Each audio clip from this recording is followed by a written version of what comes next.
আমাদের মাদ্রাসার ছাত্র জুনাইদ এবং সাহিল তারা বোর্ডিং থেকে ভাত নিয়ে ঘরে যাচ্ছে। সাথে আমাদের আরিফুলও এলো। আরিফুল এখানে এসো।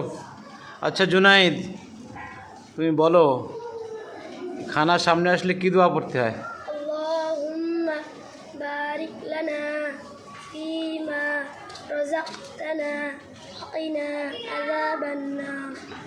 বাহ, মাশাআল্লাহ। আর এই খানা যখন তুমি শুরু করবে কি দোয়া পড়ে শুরু করবে? বিসমিল্লাহি ওয়া আলা বারাকাতিল্লাহ। মাশাআল্লাহ। খানা শেষের দোয়া মুখস্থ আছে তোমার? কি দোয়া পড়তে হয় খানা শেষে? আলহামদুলিল্লাহিল্লাযী আত'আমানা ওয়া সাকানা ওয়া জা'আলানা মিনাল মুসলিমিন। ও, আর এখন গিয়ে কি দস্তরখান পাতবে তো নাকি? দস্তরখান পেতে খাওয়া হয় তো? আলহামদুলিল্লাহ। ঠিক আছে, যাও।